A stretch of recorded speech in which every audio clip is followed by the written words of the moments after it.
if you're planning a trip to Quebec City or you just want an idea of what there is to do there, grab some tea, pull up a chair, and let's chat about Quebec City. Okay, I put you in the cabinet while I wait for my water to boil and get my tea together.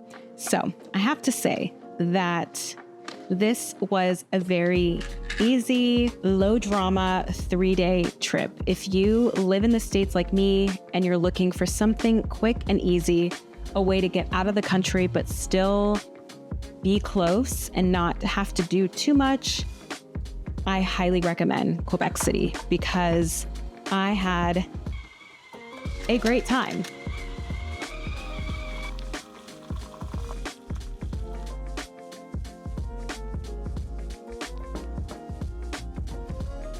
Okay, cheers. So like I was saying, this was just a really easy, simple, great trip. The city was very walkable. There's so much to do. You can do it all in a weekend. And even when we did need to take Uber, it was fairly cheap. Even just food and the tour, getting out and doing things was pretty affordable as well. I think it is perfect for solo female travelers, older travelers, and if you're traveling in winter, it is perfect for anyone who wants to have that winter wonderland, quintessential holiday, Christmassy trip. If you don't want to go all the way to Europe or Germany to go to those Christmas markets, you got to go to Quebec City. It's just as magical. I had such a great time. It really put me in the holiday spirit.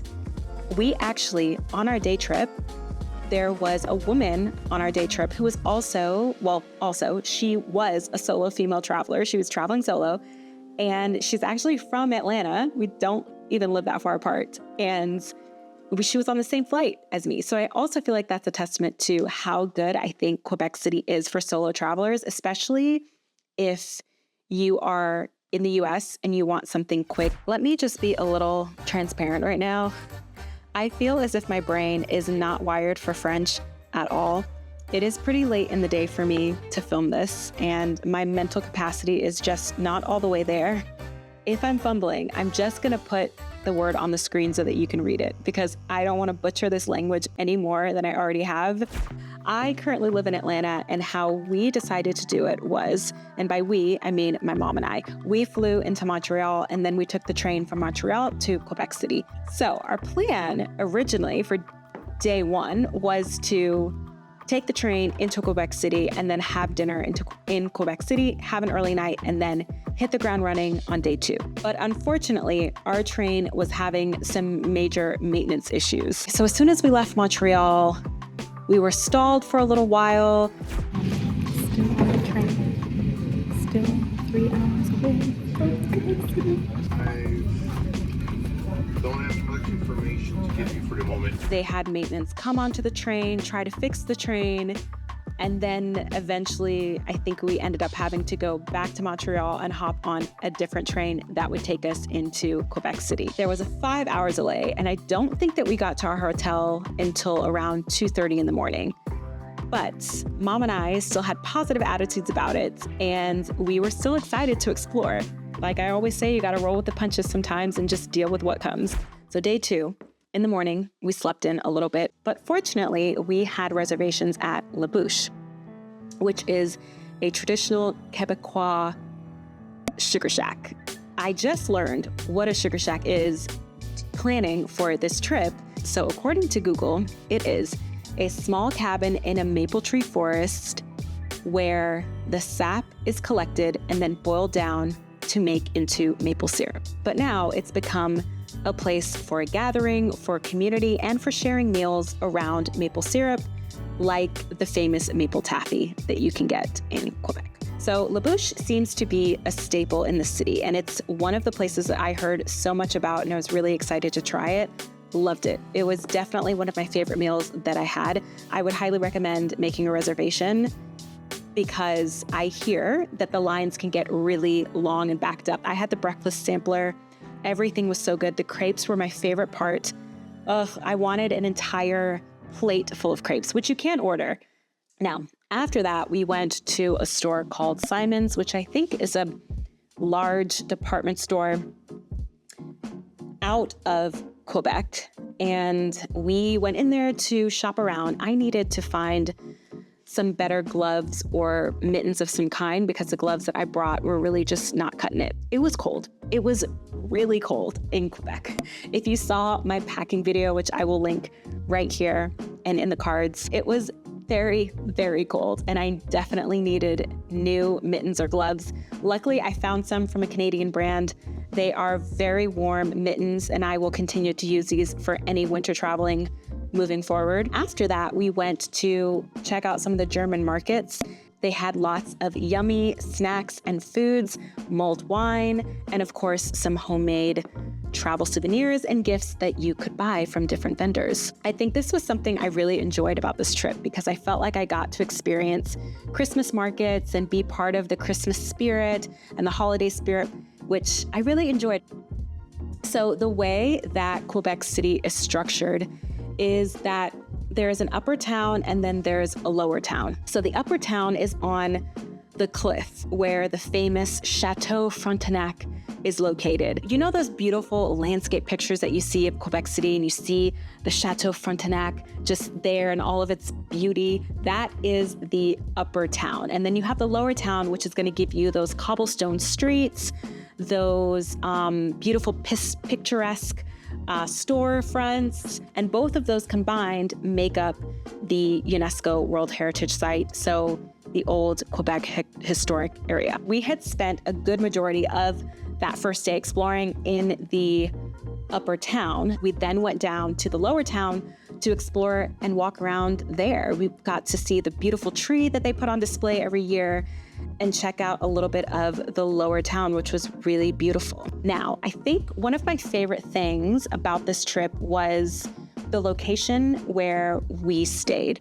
So many hotels were booked up during the time period that we were going. And so I kind of booked our hotel last minute. So I paid a little bit more than I normally would for a hotel, but I loved it. We ended up getting almost like a suite because that was all that was available, but it was perfect. And I really enjoyed the hotel. I cannot remember the name of that neighborhood, that area, but I know there was a lot of really great restaurants around. If I can remember, I will put it in text on the screen.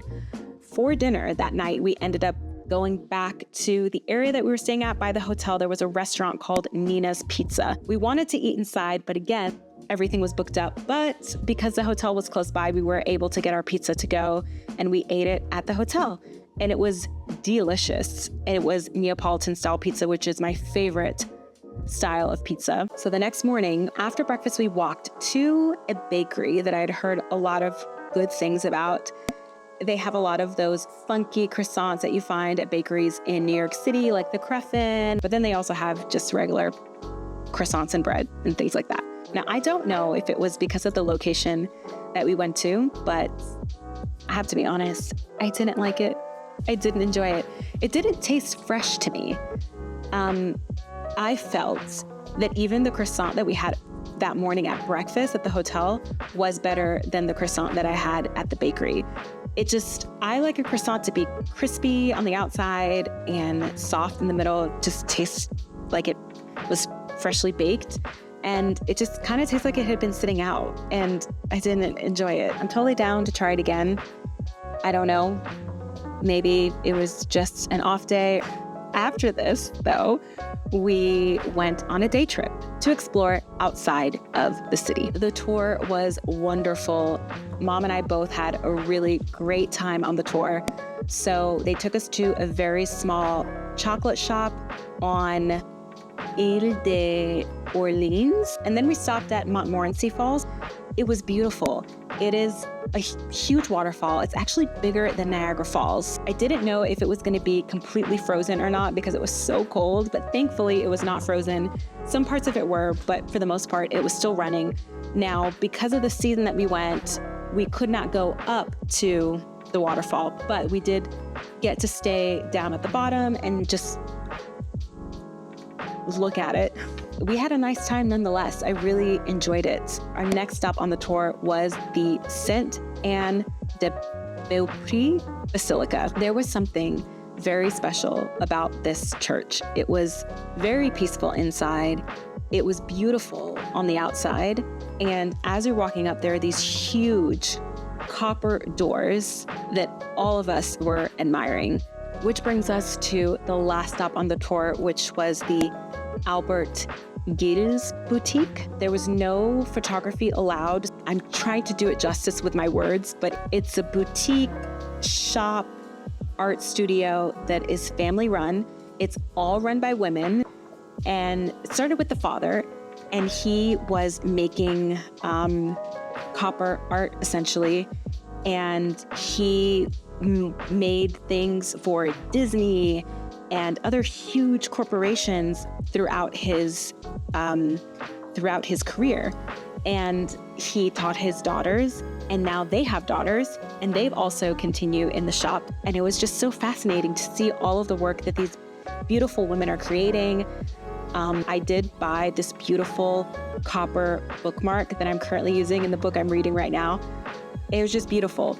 And there was one part of the studio where I think before their father died, he created on his own. This was not something that this wasn't a paid project that he was doing. I think this was a passion project of his, where he created the life and story of Jesus from birth to death in these huge copper tapestries. I don't even know if that's the right word, but it was just beautiful. And they made all of the huge doors of the church. They made all of that by hand. I love seeing art and creativity in motion and in the works, and it was fantastic. So that was definitely a highlight of the day tour. I booked that tour through Get Your Guide. I will leave it down linked in the description box below if you want to also check it out on your trip to Quebec City, but I highly recommend it. After the day trip, the sun had already gone down, and we had dinner at the oldest house in Quebec City. They had a really convenient prefix menu that my mom and I both chose. We actually chose the exact same things to eat, so we ate the same things. My favorite part of that meal was the maple pudding. It was so yummy. But on our last day, we woke up early, we walked around the city, and it was great because a lot of people were not out. The city felt very quiet. I enjoyed that time that we had just walking around the city with just not a lot of people out before the rush of the tourists and the city folk and everybody came in. We stopped at the famous KRod, I believe it's pronounced, which is the cafe. We stopped, got a tea and croissants and, toasted up a little bit in there, which was good. And then we did the famous Quebec toboggan ride. Guys, it was so fun. It was so fun. We got our tickets in advance. They opened at 10, and I think we got there around 11:30. There was a small line, but it wasn't bad. We waited in line, I'd say probably about 30 minutes. But yeah, it was worth it. It was worth it. And honestly, if I could stomach standing in the cold again for another 30 minutes, I would have done it again.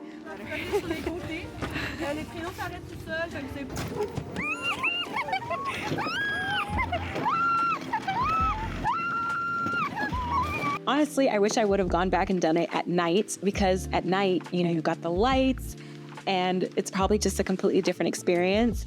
But the ride was quick. The ride was super quick, but we both, my mom and I, we had such a great time on that ride. I loved it. And after that ride, we went and checked out the Museum of Civilization to learn a bit more about the history of Quebec City. We were there for around 3 hours, and we didn't even scratch the surface. That museum was huge. It was a bit pricey, but I think it was worth it. I really enjoyed it. I really wish that we could have gotten to see more exhibitions and see more of the museum. I mean, the museum was massive. They also had a very interesting exhibit on the Titanic, which I think ate up a lot of our time, but it was really interesting. There was a lot of things about the Titanic that I just had no clue.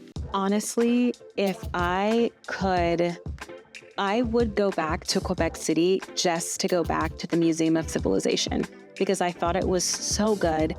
And I hate that we did not even scratch the surface. It was really, really good.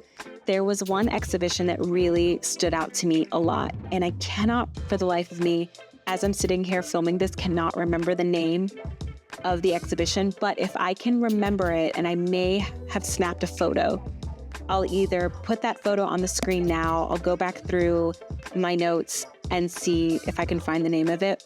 It was essentially talking to people from Quebec City and talking about identity and what identity means to people. And they used it through language and through words, and they were pulling excerpts from different books and things like that.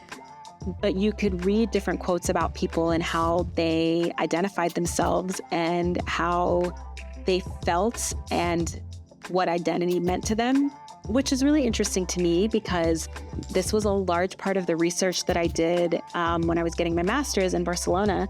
And I think that there's a similar concept there, right? Whenever you're talking about a city or a place, a location where there is more than one language present, that's bilingual, multilingual, whatever, people, there is that struggle, that question of identity.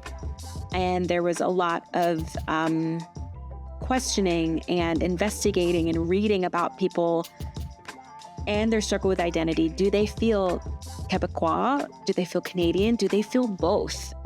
Can they be separated? Are they separated? Are they the same? And these are a lot of conversations that I would have when I lived in Barcelona. And I still have when I go back and visit, and talk to friends and people who feel Catalan and Spanish, and maybe one parent is Catalan and one parent is Spanish, or maybe both your parents are Catalan, but your grandparents are Spanish. And then you have this mix of identity and who am I and what do I identify with? And, all these different things. And do I lean towards French? Do I lean towards English? Do I mix them? I don't know. It was so incredibly fascinating to me. We ended up leaving the museum because we were both so hungry. We wanted to grab something quick. I didn't want to be out too late. We ended up stopping at a bar called de Sac Gastropub. We both ordered pizza, very simple. We did order a small poutine to share. I've never had poutine before, even though I have had a lot of Canadian friends and I have had my fair share of chances to try poutine, but I don't know why I had never tried it before. So we both tried poutine for the first time. I don't know if it was like the best place that we could have gotten poutine, but it was pretty good. I really enjoyed it and I would have it again. Now I want to try maybe something funky with it. You know how they make all those different versions of poutine? Maybe I'll try like a different variety, but it was really good. Unfortunately, I did not get to try the maple taffy. I think that would have been probably too much sugar for me, but maybe next time. I would love to go back to Quebec City and see what it's like in the spring. I hear it gets pretty hot in the summer and the winter is obviously freezing cold, but I think in the spring would be absolutely amazing. But like I said, when I was talking about how I would do this trip differently if I could do it over again, and planning accommodation, making more reservations, really doing some thorough planning, I would do that for my next trip to Quebec City because the city is so small. And obviously, there's Quebec City, the old historical part, the UNESCO World Heritage Site. There's so much outside of that. I probably would also consider spending a bit more time in renting a car and doing some exploration with the car and outside in the surrounding areas. If you are curious to see what I packed for this trip, you can check out any of these videos right here. Thanks for sitting down and chatting with me about my trip, and I will see you in the next one. Bye.